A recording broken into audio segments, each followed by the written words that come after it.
Hello friends, ऑसॉप coding के YouTube channel पर आपका स्वागत है। आज फिर से हम अज्योर स्टोरेज अकाउंट के बारे में बात करने जा रहे हैं दोस्तों। लास्ट लेक्चर में आपने देखा था कि हमने अज्योर अकाउंट को प्रैक्टिकली क्रिएट किया, उसे यूज़ करके देखा।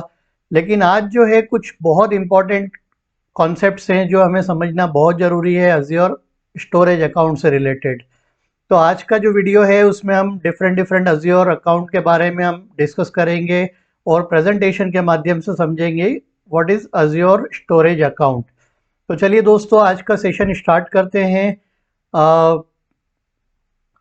सबसे पहले हमें ये समझना है कि टाइप्स ऑफ डेटा। तो दोस्तों, कितने टाइप का डेटा होता है, ये बहुत इंपॉर्टेंट कॉन्सेप्ट है जिसे समझना ज़रूरी है। जब भी आप अज्योर में काम करेंगे, स्टोरेज अकाउंट में काम करेंगे, तो वहाँ पर हमें इसी तरह के डेटा को स्टोर करने के लिए नीड होगी। तो सबसे पहले दोस्तों हम देख रहे हैं कितने टाइप्स का डेटा है। तो एक होता है दोस्तों स्ट्रक्चर्ड डेटा, जो एक स्ट्रक्चर्ड डेटा होता है, स्ट्रक्चर्ड फॉर्म में होता है। दूसरा टाइप होता है जिसे हम बोलते हैं सेमी स्ट्रक्चर्ड डेटा। तो सेमी स्ट्रक्चर्ड डेटा जो है वो उसमें कोई स्ट्रक्चर जो है सेमी स्ट्रक्चर होता है, मतलब कंप्लीटली कोई स्कीमा उस पर इन्फोर्स नहीं होती है। और तीसरा जो टाइप होता है वो होता है अनस्ट्रक्चर्ड डेटा। तो दोस्तों, अज्योर स्टोरेज अकाउंट को हम यूज़ करते हैं फॉर सेमी स्ट्रक्चर्ड और अनस्ट्रक्चर्ड डेटा, है ना। यहाँ पर हम स्ट्रक्चर्ड डेटा के लिए हम डेटाबेसेस यूज़ कर सकते हैं, जिसमें अज्योर एसक्यूएल है, अज्योर पोस्टग्रे एसक्यूएल है। ऐसे बहुत सारे टूल्स हैं जिन्हें हम यूज़ कर सकते हैं स्ट्रक्चर्ड डेटा के लिए। लेकिन यहाँ पर हम बात कर रहे हैं सेमी स्ट्रक्चर्ड और अनस्ट्रक्चर्ड डेटा को कैसे यूज़ करेंगे अज्योर स्टोरेज अकाउंट के द्वारा। तो तीन टाइप के डेटा हैं, उन्हें हम समझ लेते हैं। स्ट्रक्चर्ड डेटा कैसा होता है? तो दोस्तों, इस तरह का टेबुलर फॉर्म होता है स्ट्रक्चर्ड डेटा का, और साथ में इनमें रिलेशनशिप होती है। मतलब एक तरह से ये रिलेशनल डेटाबेस होता है, रिलेशनल मॉडल होता है। इसमें कीज़ होती हैं जिसे फॉरेन की बोलते हैं, जिसके थ्रू हम एक टेबल को दूसरी टेबल से ज्वाइन करते हैं। मतलब एक जो टेबल होता है हमारा, वो किसी दूसरे टेबल से रिलेटेड होता है। तो इस तरह का एक रिलेशनशिप हम बिल्ड करते हैं जो कहलाता है आपका स्ट्रक्चर डेटा। तो यहाँ पर दोस्तों स्कीमा फिक्स्ड होती है, यानी एक स्कीमा होती है जिसे फॉलो करना जरूरी होता है। टेबुलर फॉर्म में डेटा जो है वो सेमी स्ट्रक्चर डेटा में भी होता है, लेकिन वहाँ पर हमें स्कीमा इन्फोर्स नहीं होती, यानी स्कीमा को फॉलो करना नेसेसरी नहीं होता है। लेकिन जब भी हम स्ट्रक्चर डेटा की बात करेंगे दोस्तों, तो यहाँ पर हमें स्कीमा को फॉलो करना जरूरी होता है। मतलब एक डिफाइंड स्कीमा होती है जिसमें सब कुछ पहले से दिया हुआ होता है। इसके अलावा दोस्तों हम बात करेंगे सेमी स्ट्रक्चर्ड डेटा के बारे में। तो सेमी स्ट्रक्चर्ड डेटा दोस्तों इस तरह का डेटा होता है जनरली, जो होता तो टेबुलर फॉर्म में है, लेकिन वहाँ पर स्कीमा इन्फोर्स नहीं होती। यानी हम अपने अकॉर्डिंगली जो है रोज के फॉर्म में जो है डेटा को स्टोर कर सकते हैं, और अलग अलग रोज जो है वो अलग अलग तरह का डेटा जो है कंज्यूम कर सकती है। तो इस तरह का जो डेटा होता है दोस्तों वो कहलाता है सेमी स्ट्रक्चर्ड डेटा, है ना। कई बार हमारे पास ऐसे कुछ ट्रेडिशनल सिस्टम होते हैं जहाँ पर हम इस तरह के डेटा को यूज़ करते हैं। तो अज्योर में भी हम इस तरह के डेटा को जो है यूज़ कर सकते हैं, जो सेमी स्ट्रक्चर्ड डेटा कहलाता है। इसके अलावा दोस्तों एक होता है अनस्ट्रक्चर्ड डेटा, जैसे कि इमेज फाइल्स होती हैं, जेपीजी, पीएनजी इमेज फाइल्स होती हैं, या फिर वीडियो फाइल्स होती हैं, या फिर सॉन्ग फाइल्स होती हैं, MP3 फाइल्स होती हैं, एग्जीक्यूटेबल फाइल्स होती हैं, या फिर बहुत सारे अलग अलग टाइप की फाइल्स होती हैं। तो दोस्तों इस तरह का जो डेटा होता है वो भी एक तरह का डेटा है, और ये कहलाता है अनस्ट्रक्चर्ड डेटा। मतलब यहाँ पर डेटा का कोई स्ट्रक्चर नहीं है। तो यहाँ पर डेटा हमें कैसे मिल रहा है? यहाँ पर डेटा हमें फाइल फॉर्मेट में मिल रहा है, जो कि इमेज फाइल हो सकती है, वीडियो फाइल हो सकती है, या किसी अन्य तरह की फाइल्स हो सकती हैं। तो ये हमारा क्या कहलाता है? Unstructured data. अब दोस्तों जो अज्योर स्टोरेज अकाउंट है, जिसमें हमने अभी ये समझ लिया है कि कितने टाइप का डेटा होता है, तो तीन टाइप का डेटा हमने समझा है। एक आपका स्ट्रक्चर्ड डेटा, दूसरा सेमी स्ट्रक्चर्ड, और तीसरा unstructured. Now we are talking about the Azure storage account. तो दोस्तों अज्योर स्टोरेज अकाउंट जो है उसमें भी अलग अलग टाइप्स के हम अकाउंट अंदर यूज़ कर सकते हैं। जब स्टोरेज अकाउंट क्रिएट करते हैं तो वहाँ पर हम अलग अलग टाइप को यूज़ करते हैं। जैसे एक होता है ब्लॉब स्टोरेज, जो बेसिकली अनस्ट्रक्चर्ड डेटा के लिए होता है। यहाँ पर हम इमेज फाइल स्टोर कर सकते हैं, वीडियो फाइल स्टोर कर सकते हैं, या किसी भी टाइप का हम यहाँ पर फाइल स्टोर करके रख सकते हैं। ठीक है। इसके अलावा दोस्तों एक होता है क्यू। तो क्यू को हम समझेंगे, ये बहुत इंपॉर्टेंट एक और कॉन्सेप्ट होता है। हम क्यू स्टोरेज को यूज़ कर सकते हैं।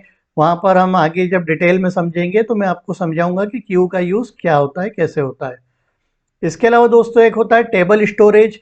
तो यहाँ पर दोस्तों हम जो अपना सेमी स्ट्रक्चर्ड डेटा जो हमने देखा था, उस सेमी स्ट्रक्चर्ड डेटा को हम यहाँ पर टेबल फॉर्मेट में यूज़ कर सकते हैं और स्टोर कर सकते हैं। इसके अलावा एक होता है फाइल स्टोरेज। तो इस तरह से दोस्तों ये 4 टाइप के स्टोरेज को हम यहाँ पर अज्योर में यूज़ कर रहे हैं। एक और टाइप होता है जो कहलाता है डिस्क स्टोरेज। तो दोस्तों डिस्क एक बिल्कुल सेपरेट है, उसको हम अलग से देखेंगे। वो हम एक तरह का डिस्क, जो हमारे लोकल कंप्यूटर में डिस्क होता है, वैसा कि वैसा डिस्क हम जो है अज्योर वर्चुअल मशीन के लिए यूज़ करते हैं। तो वो आपका कहलाता है डिस्क स्टोरेज। तो यहाँ पर अभी फ़िलहाल हमने ये देखा है कि अज्योर स्टोरेज अकाउंट में हम 4 टाइप के स्टोरेज क्रिएट कर सकते हैं। ब्लॉब स्टोरेज क्रिएट कर सकते हैं, क्यू स्टोरेज क्रिएट कर सकते हैं, टेबल स्टोरेज हम क्रिएट कर सकते हैं, और हम फाइल स्टोरेज क्रिएट कर सकते हैं, जिसे फाइल शेयर बोला जाता है। तो इस तरह से हम अज्योर स्टोरेज अकाउंट के अंदर अब हम आगे देखते हैं step by step blob storage क्या होता है दोस्तों। तो यहाँ पर आप देखेंगे कि जो अलग अलग टाइप के फाइल्स होती हैं, जो एक तरह का अनस्ट्रक्चर्ड डेटा है, जिसमें हम इमेज फाइल देख रहे हैं, टेक्स्ट फाइल देख रहे हैं, है ना, वीडियो फाइल देख रहे हैं, या कोई भी जिप फाइल है, या कोई भी तरह की फाइल है, तो वो हमारा दोस्तों क्या कहलाता है, उसे हम बोलते हैं ब्लॉब। तो ब्लॉब का मीनिंग होता है दोस्तों बाइनरी लार्ज ऑब्जेक्ट, है ना। मतलब हम ये डेटा को किस फॉर्मेट में रखते हैं, बाइनरी फॉर्मेट में स्टोर कर सकते हैं। तो इमेज फाइल होगी, उसमें भी बाइनरी फॉर्म होता है, या कोई भी फॉर्म आप किसी भी फाइल में देखेंगे तो उसे हम बाइनरी फॉर्मेट में स्टोर करके रख सकते हैं एक ऑब्जेक्ट फॉर्म में। तो यहाँ पर ब्लॉब का आप देखेंगे कि किस तरह से ब्लॉब स्टोरेज काम करता है। तो दोस्तों यहाँ पर हम ये ब्लॉब क्रिएट कर सकते हैं, 1 2, है ना, 3 मल्टीपल ब्लॉब्स हम यहाँ पे रख सकते हैं स्टोरेज में, ब्लॉब स्टोरेज के अंदर। इन सभी ब्लॉब्स को मिला के जो है हम एक कंटेनर बनाते हैं, है ना। मतलब ब्लॉब स्टोरेज में आप जाके देखेंगे तो आपको एक कंटेनर बनाने का ऑप्शन मिलता है, जैसा कि हमने लास्ट वीडियो में देखा था। तो कंटेनर्स के अंदर हम मल्टीपल ब्लॉब क्रिएट कर सकते हैं। मतलब कंटेनर जो होगा वो एक तरह का फोल्डर होगा, है ना, जहां पर हम अपने ब्लॉब्स को क्रिएट कर सकते हैं। तो ब्लॉब मल्टीपल क्रिएट कर सकते हैं। और जब हम मल्टीपल कंटेनर क्रिएट करते हैं, मतलब मल्टीपल अलग अलग कंटेनर्स में हम जाते हैं, तो यहाँ पर आप देखेंगे कि जैसे 2 कंटेनर्स अगर हैं, या 2 से ज़्यादा कंटेनर्स होंगे, तो ये सभी कंटेनर्स कहाँ आते हैं, ये आपका कहलाता है ब्लॉब स्टोरेज। तो दोस्तों जब भी आप ब्लॉब स्टोरेज में देखेंगे जाके, तो वहाँ आपको कंटेनर क्रिएट करने का ऑप्शन मिलता है। और हम अपनी सुविधा अनुसार, सपोज हमें वीडियो फाइल स्टोर करनी है, तो माय वीडियोस के नाम से मैं एक कंटेनर क्रिएट कर सकता हूँ, और उसमें मैं अपने सभी वीडियो को स्टोर कर सकता हूँ। सिमिलरली मैं माय फोटोज करके एक फोटो के लिए कंटेनर क्रिएट कर सकता हूँ। तो वो कंटेनर के अंदर मैं अपने सभी फोटोज को स्टोर कर सकता हूँ। तो इस तरह से हम अलग अलग कंटेनर बना के जो है अपने डेटा को स्टोर कर सकते हैं ब्लॉब स्टोरेज के अंदर। ठीक है। तो यहाँ पर दोस्तों आपने देखा किस तरह से हमने ब्लॉब क्रिएट किया। इसकी जो मेन जो विशेषता होती है, कैरेक्टरिस्टिक्स होती है, वो होती है कि it is design to store files of any type. मतलब we can store any file in blob storage, है ना। यहाँ पर हम किसी भी तरह की फाइल को स्टोर कर सकते हैं। इसके अलावा दोस्तों यहाँ पर जो ब्लॉब होता है, मैंने आपको बताया अभी कि ये बाइनरी लार्ज ऑब्जेक्ट फाइल होती है। तो यहाँ पर इसको जो इसका फुल फॉर्म होता है वो होता है ब्लॉब का बाइनरी लार्ज ऑब्जेक्ट। जो स्टोरेज टीयर्स के बारे में बात करना बहुत ज़रूरी है दोस्तों, क्योंकि अलग अलग तरह की स्टोरेज टीयर हमको मिलती है किसी भी स्टोरेज अकाउंट के साथ। तो यहाँ पर जो स्टोरेज टीयर्स है उसमें हॉट है, जो फ्रिक्वेंटली एक्सेस डेटा के लिए होती है। मैंने लास्ट वीडियो में भी आपको बताया था, जब हम हमारा स्टोरेज अकाउंट क्रिएट कर रहे थे, उस समय हमने देखा था कि हमने वहाँ पर स्टोरेज टीयर को चूज़ किया था, हॉट टीयर को। तो ये उनके लिए होता है जो फ्रिक्वेंटली एक्सेस डेटा होता है।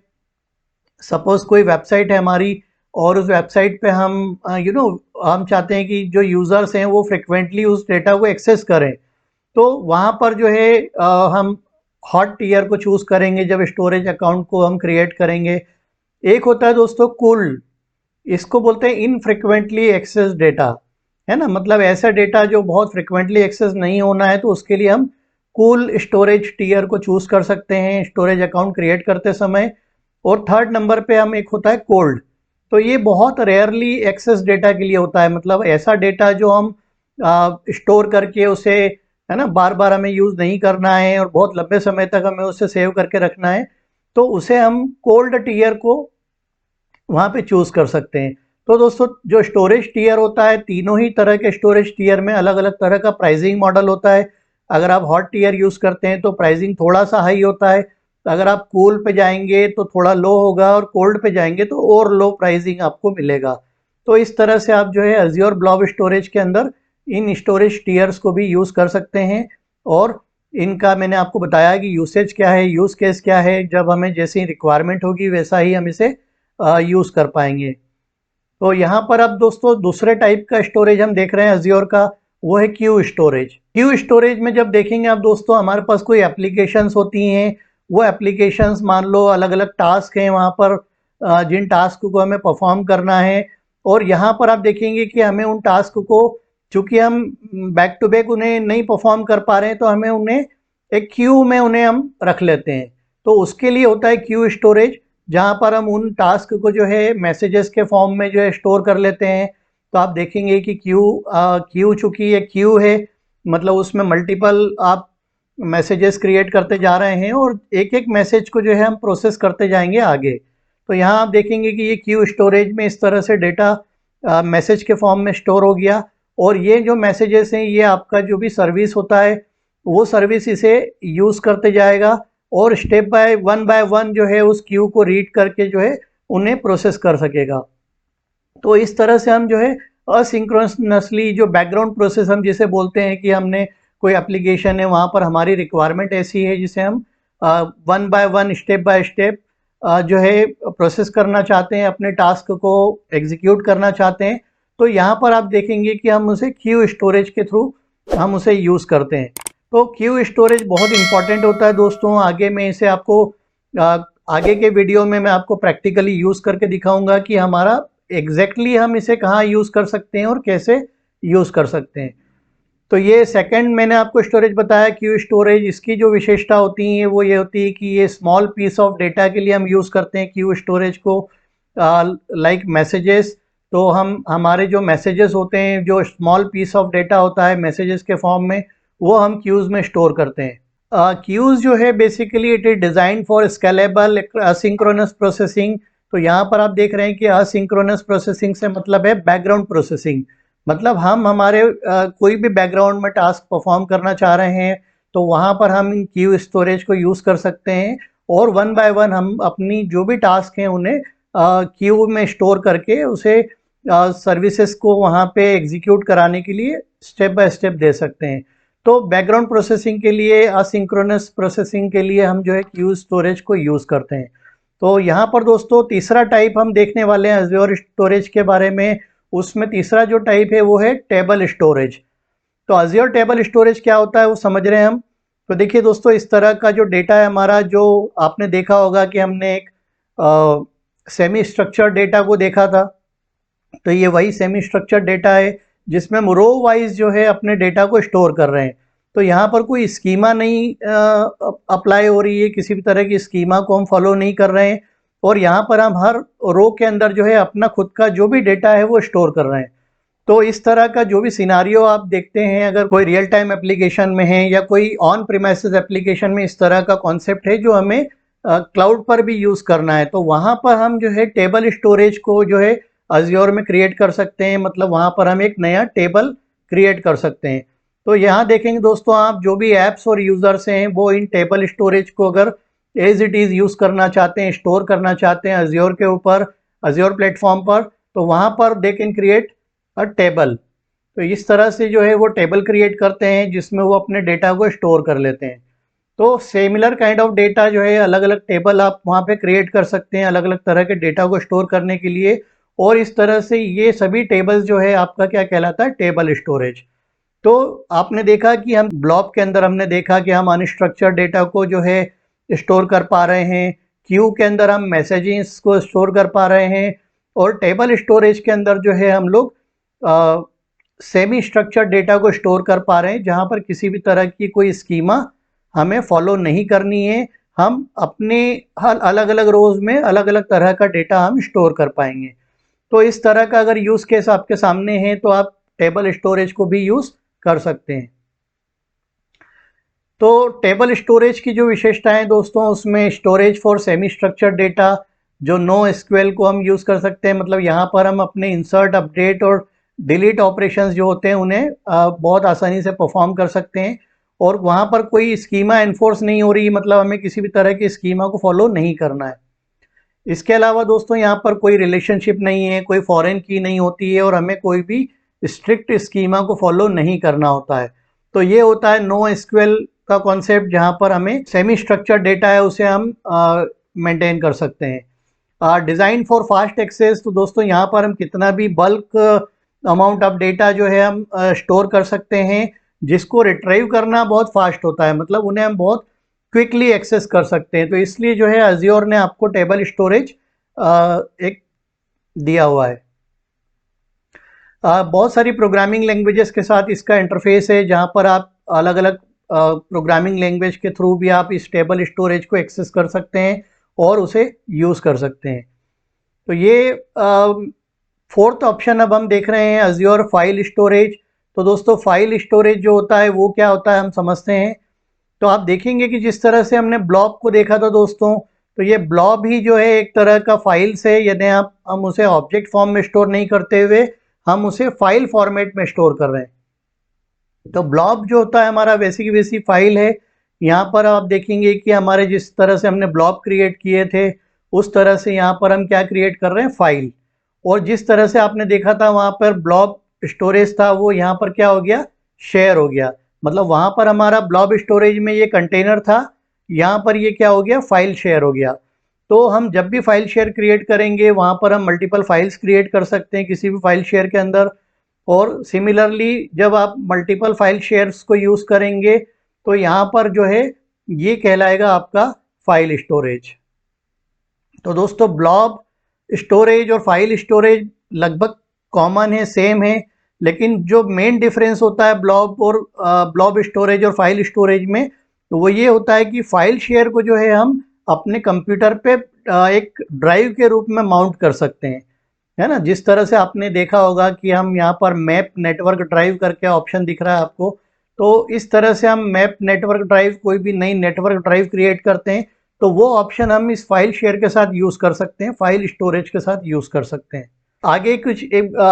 आगे वीडियो में मैं आपको जब भी हम यूज़ करेंगे प्रैक्टिकली कैसे यूज़ करना है फाइल शेयर को, वो भी मैं आपको दिखाऊंगा आगे के वीडियो में। इसकी जो विशेषताएं होती है दोस्तों वो यही होती है, storage for file that can be accessed wire shared drive protocol. तो एक शेयर ड्राइव प्रोटोकॉल होता है जिसके थ्रू हम ड्राइव शेयर करते हैं, तो उसी प्रोटोकॉल के थ्रू हम इसको यूज़ कर सकते हैं और अपनी मशीन पर, अपने कंप्यूटर पर या अपनी वर्चुअल मशीन पर इसको हम एक नेटवर्क ड्राइव के रूप में मैप कर सकते हैं और वहाँ से हम इसे यूज़ कर सकते हैं, मतलब उसे माउंट कर सकते हैं।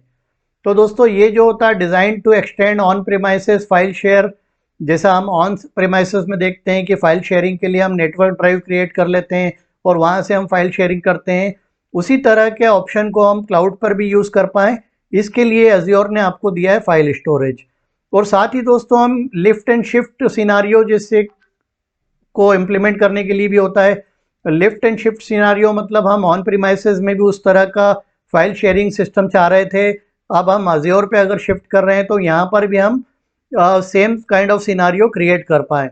लिफ्ट एंड शिफ्ट वाला जो सिनारियो है उस कंडीशन में भी हम जो है फाइल शेयर को यूज़ कर सकते हैं, फाइल स्टोरेज को यूज़ कर सकते हैं।